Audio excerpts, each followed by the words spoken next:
All right, let's shift a little bit to some specific issues, because I think we've done a nice little broad job to start here. You mentioned to me briefly something about Daca that I thought was really interesting, how the black community is sort of split on this. Can you explain that? Yeah. You know, Daca is, on its surface, it should be an easy, but what I've come, talking about the complexity of it and the nuances. So increasingly, our students on HBCU campuses they have real beef with this, is the way they describe it. So one of the students put it, and it made me pause, because I was like, oh, that's an easy one. You're not gonna send 12 million people home. These kids were brought here by their parents. They didn't have a choice. If I tell my daughter we're going somewhere, she's going, right? So that's what it is. So I get it. Yeah. And then one of the young women put it best. She said, you know, think about she said, the irony of this is that America is all rallying around providing not only the ability for these students to enroll in school, but oftentimes full scholarships for these students, the Daca students. While she said, and here I am, the legal descendant of slaves. We were forced to come here, and I have to figure out how to pay for my education. And so there's this tension, this real tension, and they have to whisper it. So I asked her, I said, well, why don't you just talk about that in class? And she said, oh, I would be killed. You can't talk about that in class. She said, but there's an underground sort of conversation about that doesn't seem fair. If America has enough money to provide additional scholarship assistance to students, then shouldn't you take care of people like us who were brought here, our parents were brought here, and we truly are. And so I was like, wow, I hadn't thought about it. And again, it made me pause. There's also a recent article, I think it's the Chicago Times, where a guy wrote an editorial about Rahm Emanuel wants to spend $1 or $2 million on providing IDs for undocumented immigrants. And the black alderman had a meltdown. I mean, literally, it's quoted all over the paper saying this is absurd and enough's enough. We have Americans here, African Americans in Chicago who need X, Y, and Z, and instead, you want to go spend a bit. So there's a tension. America's at a really inflection point that's just not black or white or conservative and liberal. There's tension now amongst people of color. Yeah, and it seems to me that obviously that conversation is good, and it's nice to hear that a student said something to you that made you reevaluate, because that shows you practice what you preach, obviously. That's right.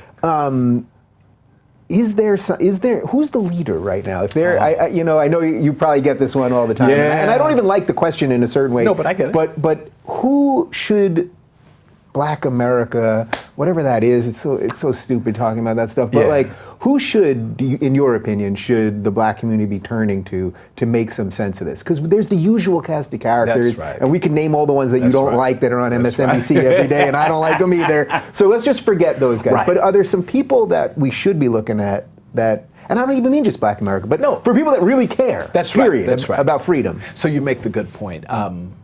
I don't even know America generally, that we can identify someone who is sane and rational and logical and thoughtful. But in the African American community, you've nailed it.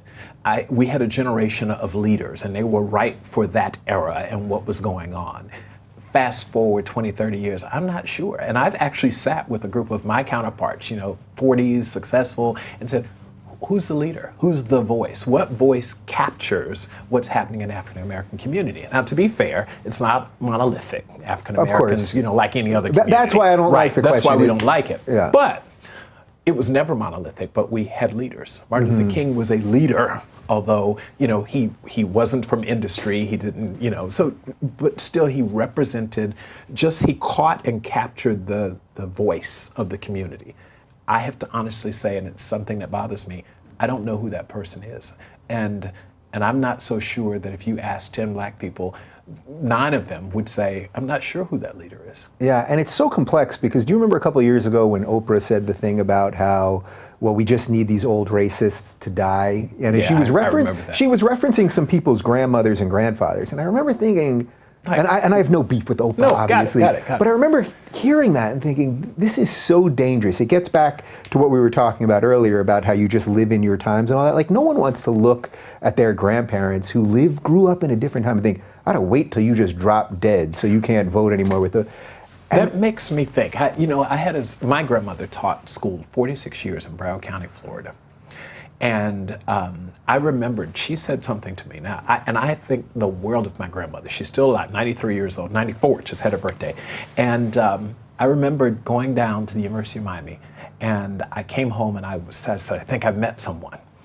And it was, she assumed it was a white woman because I'm at a majority institution, you know, lily white, University of Miami.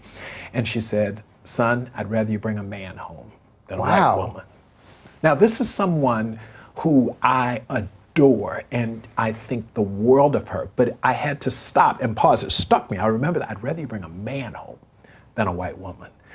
And I had to realize that a lot of folks hold these racial sort of things, and they are products of their era, like, right? So when I see, you know, an older 90-year-old, 80-year-old white guy who has and harbors some racial animus, I wasn't around then. I can't really put that in context. I'm not justifying it. I'm not saying it's right or wrong. But what I am saying, to your earlier point, is I love my grandmother. And if you tried to attack my grandmother because she espoused that worldview, I would attack you. Yeah. Because I look at the totality of her contributions to this country, and her racist tendencies are one, a product of the era that she grew up in, but they are also a very, very small part of the full woman that I know. Yes, and that's the key part. Everyone That's wants to define everybody. That's As you right. said earlier, you could figure out something that you did when you were 18, That's something right. that I did when I was All right. 26, and go, man. Oh, 46. Right, shouldn't have done What does that matter? Right, exactly. But that's the point, that we're just pieces That's right. of all of this. It's easy to, and that's a problem. We just want to collapse on the one thing that someone did that's, by the way, unpopular now. What do you think Martin Luther King would think about the identity politics stuff?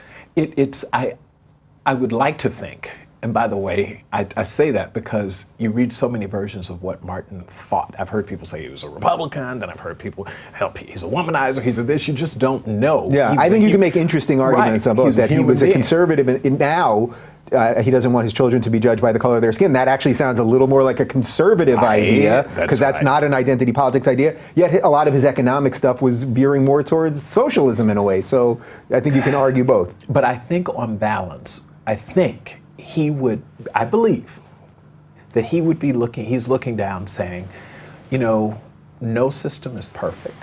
No set of rules is perfect, but this is a lot better people today than it was. What we inherited back then is far worse than what you have today. So why don't we look at the progress that was made and figure out how we build on it? I'd like to think that because his nature was one of working together, finding commonality and peaceful protest. You know, people now, you know, not allowing people to talk when you disagree with them, literally shouting them down. Think about that era when Martin Luther King, we were the minority. Yeah. We were clearly, I mean, really in the minority at that time. Literally a figure. They could have silenced him by yelling him and shouting him down. And somehow the country allowed that voice and people embraced it because they listened to it. Even people who were probably not inclined to agree with him, you know, for that time. Yeah. But by listening, they said, maybe he's on to something. And it really piqued their heart. It got to their heart and said, you know what? This is probably not the right way to think about my fellow Americans. It was because they listened. But if you if you can't hear, if you're unwilling to listen, Martin has to be sad right now. Yeah, I mean, I was just at the monument. I was telling you how I was just in D.C. going all these things, and that's what I felt. I just felt things have gotten so much better for everybody. It doesn't mean that there isn't racism. It doesn't mean some people don't like gay people or any of those things. But our laws basically are fair. It's like, where else are they doing it better? That's right. Well, you know, are you looking to move somewhere? I said the same thing even after the Trump election. You know, I remembered all of those folks. If he's elected, I'm leaving the country. No. Lena Dunham's still here. I check every day. Right. She's still here. Right. All of these folks, Rosie, name the group, who all thought they were going to leave the country. I'm like, you're not going anywhere. Shut up. You know, stop it. I don't want to go too far down the Trump thing unless you want to go there. No. But do you think that whatever is happening with him right now, and as you said, as we're taping this today, Manafort was indicted by the FBI. It sounds like it's not even directly about the Trump campaign. Right. That's right. That it's about some Ukraine stuff before, but we'll see where all that plays out. Right. But as a general rule, what do you make of what's happened? Because to me, what I keep trying to say is, if you just let go of the tweets for a minute, you let go of the media hysteria, basically nothing bad has happened. Basically. Well, two things. First of all, you've only. I know it's hard to get rid of the tweet. No, you've only had 8 months of it, so Yeah. nothing bad could really happen in 8 months anyway. This is a republic that has been around for a very long time. It's going to be around a long time after him. So that's the beginning. The other thing is, it goes back to this media thing. If you are if you continually, there's a barrage of information that says everything this person does is bad, at some point you believe it, right? And I think that's a part of it. He's trying to figure it out. Could he stay off the tweet a little bit, Twitter off? Yes. Yeah. Could he be a little bit more presidential? Hell, he admitted it this weekend when he said that I'm about to say about Michael Moore is totally not presidential. Right. Well, news alert, President Trump, several of those sorts of things have not been presidential. I'm glad you're acknowledging that. Yeah. But in a weird way, he can't, though, right? Because that's what got him there. That's what's got him there. And that's what people forget. It worked. And frankly, as much as we talk about he's not reflecting America, yes, he does. 43 million Americans voted for him, 46 for Hillary. And people don't factor this in, but 3 million, Hillary won the great state of California by 3 million votes. People forget that. So that 3 million person spread was like here. Yeah. Well, for the record, I in California voted for Gary Johnson. Judge me however. You and all 10 others. Judge me however you want. But I suspect you would have liked a lot of the ideas of Gary Johnson. I did. In fact, I did. Yeah. But we knew he wasn't going to win, so that's a whole different conversation. But I do I'm in California. It didn't matter which way. It didn't matter anywhere, right? That's like me in Washington, D.C. No matter who you vote for, the Democratic candidate is going to win. Full stop, right? Yeah. And again, that gets back to the issue. This country is just, you're in one camp or the other. And it is, when you think 46 and 43 million people, we're really divided. I mean, I just don't even know where the center is anymore. That's troubling. So to me, the center basically is somewhat economically conservative in that you earn your money, you should keep it. And I also always argue that's the best way. If you hate Trump, the best way to limit government is to stop giving it so much money and power, right? Because sometimes, you know what, you might get Bernie and he can use a lot of the power that you like, but then sometimes you're going to get a guy you don't like. So let's just stop giving them so much power. But in a weird way, does this all show that our system is working properly? Well, that's, you mentioned it earlier. It's not a perfect system, but there's no other place in the world I'd rather be. I thank God every day when I wake up and so, that I'm here. And because we could have all been born somewhere else and this could have been a really bad situation. It's not a perfect union, but we're working towards it. And that's the optimism. But it's only if we have conversations like this, the two of us.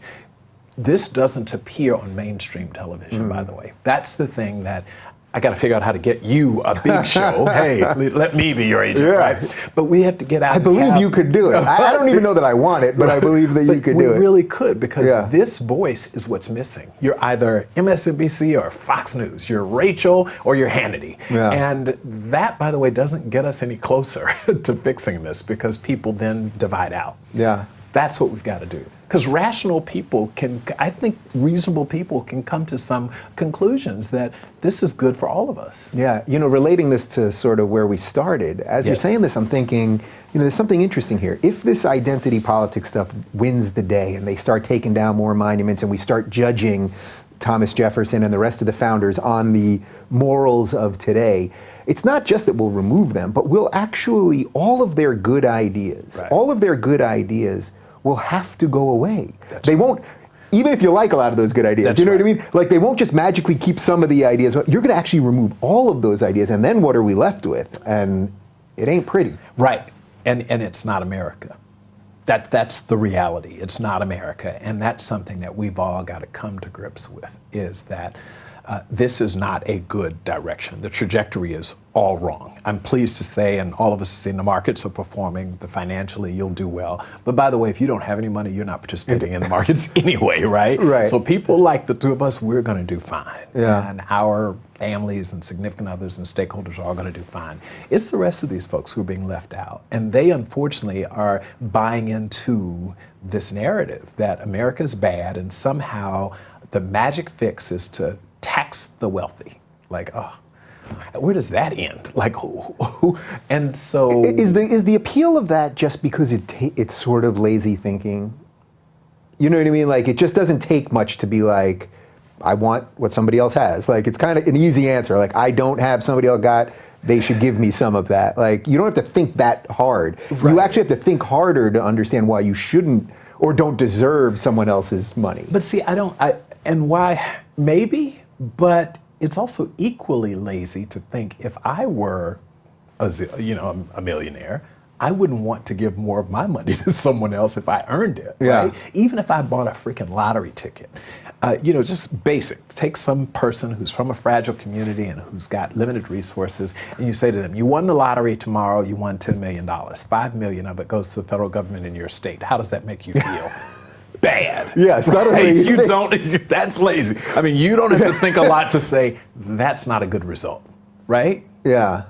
So I don't know why I don't know that it's easy. I think we have just pounded into people's heads that that the rich people are bad. You're vilified for going to work every day and making some good decisions and some luck and some God and some fate. All of that in the totality, you're bad for having done well. And the media plays it consistently. They love it. So you believe it. Yeah. You believe it. What do you think is the right amount of government for us to have? As much as we need. I know that's not a great answer, but I'm very conservative in that respect. I don't think you can have no government, because then you have anarchy. So you don't want Mad Max? Right, I don't want that. I mean, if my house burns down, I want a police department to show up. I don't want to have to rely on my 3 neighbors with buckets to come, a fire department to show up. So Right. I think government, the infrastructure is important of any society that will endure. I do think that we've gotten too far, though, when you have just huge bureaucracy and departments designed to solve problems that, frankly, will solve themselves amongst people. Yeah, but we become completely dependent on it. Is there any way to scale it back? That's one of the questions I try to ask a lot of my more libertarian guests. Yes. Like, it seems like this thing has gotten so big, and when you factor it in with, handouts and all of this stuff, that if you were ever to take it back, a lot of people think, well, you'd just be screwing over all the poor people, all that. Then I have some people who come on and say, no, you just cut it tomorrow, and we see what happens. Will charities come in? Will churches and synagogues and mosques and all that, will they pick up the slack? If you cut the funding to Planned Parenthood, would Barbara Streisand and Rosie and the rest of them suddenly put some of their money towards that? I tend to think the answer is yes. Me too. I do. But how do you get that point across to people? Well, they're not going to do it unless forced to do it. So I think there's something to be said for just stop. I mean, what we saw, Puerto Rico is a classic example. We're all forced, worried about what's happening in Puerto Rico. But this didn't start with a hurricane. Mm-hmm. Puerto Rico is a disaster. I mean, I read something, I was down there last year, and they said 70% or so of the population work for the government. Like, that has gotten out of control. And the only way you fix that, you can't come in and say, hey guys, 50% of you all should give up your government jobs for us to get this right. No, you're just gonna have to cut it. You just have to. You just have to. And frankly, that's the opportunity. And I want to be careful here because I'm not a Trump surrogate or anything else, but that's the opportunity for someone like him. I think we have just elected our first independent president. I think it's the first time that America has had someone who says what they think, for good or for bad, and who is prepared to be unpopular. Because to make these sorts of decisions, you've got to be unpopular and okay with that. So was that his best line during the campaign, when he said basically to the black community, he was like, what do you got to lose? Yeah. Do you think it was it ended up being a good line? Because it sounded off when I heard it. And then I've talked to a lot of people and they kind of were like, yeah, all these Democratic run cities, Chicago, Atlanta, Ferguson, that's where it's the worst. So it's funny, I remembered, I know where I was at that moment when that happened. And I was with a group of my friends, and one of my friends, who is as liberal as they come, he drips of it. And he said to me, it was this moment, like when you eat something that's bitter at first, and then you're like, oh, that tastes good, ultimately. Yeah. And he said, he's on to something. And that was when I knew that actually resonated. Now, it didn't feel good at first. I mean, I got it, check, because it was a little dismissive, and frankly, the African American community is still enjoying the fact that we elected our first African American president. And frankly, so are a lot of non-African Americans, right? It was a big deal. Yep. So they felt like it was a shot at Obama. That was the issue. Mm-hmm. If you had taken Obama out of the equation, having been the president, it was a totally reasonable statement to say, whomever the guy was before, he didn't meaningfully change your life. I am prepared to do it. What do you have to lose? So I think if you took Obama out of it and the pride associated with him being, a first, I think it was totally logical. Yeah. Ironically, I think you can make a great argument that the president himself, whether it's Obama or Trump or anybody else, shouldn't have that much power over your life. Well, that would be my greater solution here. Well, that's my attitude. People say, I wouldn't want to have lunch with Donald Trump. I said, and you're not. So that's easy. I want my president to do two things. Literally, I have sort of drawn it down to this: national security and economic security. I want the economy to be strong globally. I want that fine, and then I want to make sure that the homeland is secure in the context of a global context. So it's not just domestic, but you got to do some things internationally to protect your homeland. Those two things, I don't care what the president thinks about much of anything, because he's a man just like I am and you are. So he'll have an opinion about X, and that's good for him. There's Supreme Court, there's Congress, there's all of that stuff. But I just want him to do two things: economic security and what I'll call homeland, but security, national security. Is it funny to you how everybody's sort of flipped their opinions on almost everything these days? Because as you're saying that, I'm thinking if we just go back 20 minutes when we were talking about Daca, it's like, well, suddenly Democrats, because they didn't like what Trump was doing, were fighting for states' rights. And it's like, yeah, I want you guys to fight for states' rights all the time, because then I'll start voting with you again. Well, look at the Obamacare, the new proposed Affordable Health Care Act. The idea is block grant it to the states. I thought that's what we all wanted, right? And I was surprised to see some states actually, no, we don't want it. What do you mean you don't want it? The ability, Mr. or Ms. Governor, to manage and take care of your citizenry with your dollars without the intervention of some people in Washington, D.C. who know nothing about what happens in Spokane, Washington. You don't want that. Man, to me, that's like the most perfect example of how screwed up our system is. That a governor who is the executor of the state would be like, no, the thing that I'm supposed to do, you do. Let's send it over there. That way I'm free in the clear. That's like the worst. That's why people hate politicians. It's why people hate the media. It's I totally agree. I live in California, which they're probably going to execute me in 5 years. You know what I mean? For a little freedom and a little libertarian thing. You know?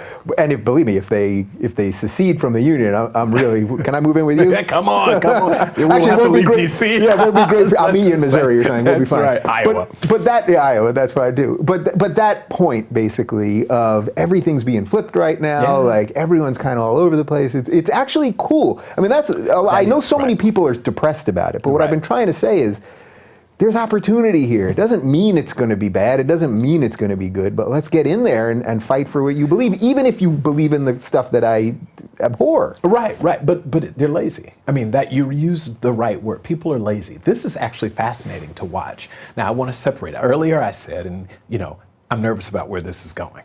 That's true. I'm hopeful. I'm not necessarily optimistic, and there's a difference, right? Yeah. But I do enjoy watching the process, the sausage making. I do like to see that ultimately, if you go back and look at some of at least the reports of the early founding fathers, it was ugly. They hated each other. It was divided like nothing you've ever seen. And all of what we, refer to as going on in Congress right now, hell, it happened back then too.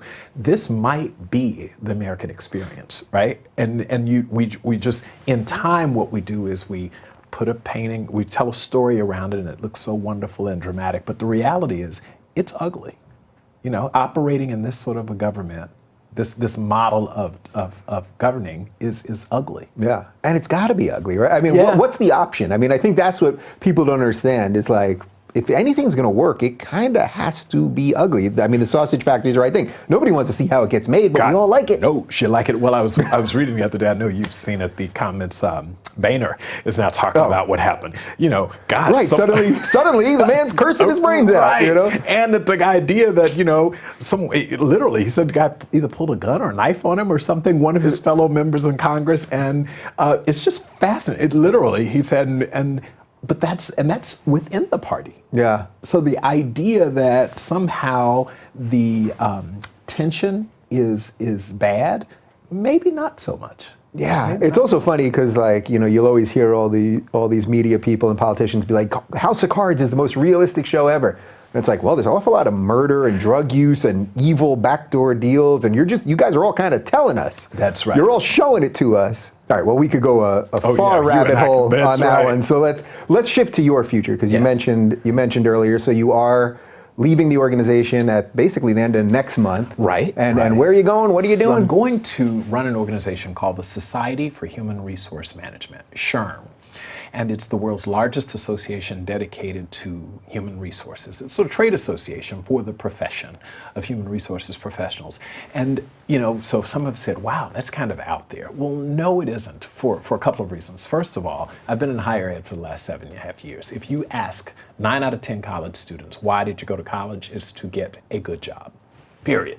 So it's a very natural kind of thing. There's no point of going if this doesn't turn into some way to provide. The other thing, though, is it's a natural sort of evolution in my career. I now understand higher ed. Actually, I think I have a really good understanding of all of the education, so PK through 16. Mm-hmm. We've now got to connect it. There's not an article that comes out where employers say, the system is not giving me what I want. The students who are graduating don't have the skills that we need, and so they're frustrated because I'm paying taxes to pay for this system, education system, and what comes out on the other end. The assembly line model is really bad. I pay for all of this, and at the end of the car, I don't like it. Yeah. So I think this gives me an opportunity to take what I've done for the last 7.5 years, and now get industry, bring the two together and say, let's figure out how to make this system work. We're spending a lot of money as a country on education, and to what end? So what are some of the ways you could shift education? I mean, I think the basic premise is of get people to listen, get people to really understand what they believe in, but is there something that's like a little more concrete that you're going to go in and be like, guys, this is what we got to change? Yeah, the current administration is talking a lot about apprenticeships, for example. The end game can't be everyone goes to 4-year college. And I think we went that way for too long, and that didn't work. So the idea is to figure out credentialing, to figure out what are the specific skills that one needs to go into the 21st century economy. Industry has to tell us that, since they are ultimately the consumer of this education product. Yeah. And then we got to go back and say, okay, now you've got to tweak your system. I know you all don't like being vocational schools, and you want to teach people how to think and solve the world's problems. But the vast majority of the folks who come through your system are doing what? They're trying to get a job. Yeah. And so that's what we're going to do, concretely bringing those education and industry together and say, let's figure this out. We've got to rethink. And talking about disruption, I predict that higher education in particular is going to be disrupted in a way as a business, as a sector, like nothing you've ever seen. The pieces are all there for that right now, because we see a lot of the schools that have gone down the SJW route are really struggling. Mizzou is majorly struggling in enrollment. We know Evergreen State struggling. I mean, well, you have another problem. Americans just had fewer babies. The reality is we've seen there are fewer students graduating high school this year than last year and the year before. So what we're seeing is a problem. You're just not going to have the same number of bodies to come into that traditional college environment that we created with dorms and everything else. So now our non-traditional student has to be our traditional student. Yeah, that's got to be a little ironic for you in a way. You come from the higher ed thing, you care so much about it, and yet you can also acknowledge that a certain amount of people, just because of the reality of economics, don't necessarily need all of that education. That's right. And it's going to be lifelong. It's the idea. We came out of the generation where you get your education, your bachelor's, your master's, your doctorate, whatever you get, and then you go into the workplace and do it for 30 years and you retire. Yeah. And now, because the economy is changing so much, every 5 to 7 years, industries go away that we were taught to participate in. They go away. And so I'm so excited about that. Finally, sort of related to that, America is browning and graying at once. So underlying all of this is we've got to figure out how to get the system to appreciate a very different America. It's not black and white anymore. It's brown, it's yellow, it's everything. Mm-hmm. And how these workers, as they come out of college or whatever their educational backgrounds are, when they come into the workplace, how do we grow our economy? And we've got to use people to do it, right? And that's what I'm excited about, SHRM and higher education, and just trying to figure out how to tie that all together. Yeah, well, I got to tell you, man, I thoroughly enjoyed this. I'm not surprised because, as I said, I saw you once and I was like, this guy's going to do it. But I think the real beauty of this is that you're not just saying this stuff, you're actually out there doing it. And I believe it. That's right. I don't believe, this isn't about my desire to run for office or to get a job. I really believe this. This is something that it keeps me up at night. How can people like the two of us change the narrative? Thank you. Thank you for allowing me. I feel like I gotta give you one more here. All right. What would you say? What would you say then? Well, thank you. Mm-hmm. But what would you say then to the people, whether they're college students right now or whether they're middle-aged, whatever it is, that want to get in the fight but are afraid because of all the silencing factors? You know what I mean? Yeah. No. Two things. First of all, you need courage. You've got intestinal courage. You got to just go down and decide this is the pit. This is where I want to go. And by the way, if that means transferring schools, if that means changing the people you spend time around, because that can be debilitating in some ways, then do it. I mean, it's just the only way to do it. The other thing is, I would encourage all Americans, we've got to listen more. The most frustrating thing to me now is we're so busy talking, and frankly talking over others, that we just won't pause and listen. That's the beginning of changing the narrative, because as you're listening, you're going to, the other person will respect you now because you've listened to them, and in the process, you actually might learn something. You might say, the world is a little different than I perceived it to be because I got it from someone else's perspective. That's the beauty of diversity, by the way. Mm-hmm. It's not just gender and race and national origin.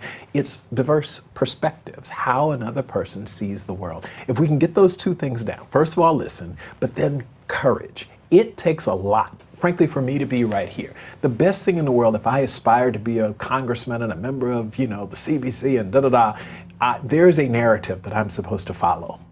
And you've got to decide that doesn't matter. What's more important is that the American story 100 years from now is a much better story because I was here. I love it. That's a closing statement. And for more on Johnny, you guys can follow him on the Twitter machine. It's at Johnny C. Taylor Jr.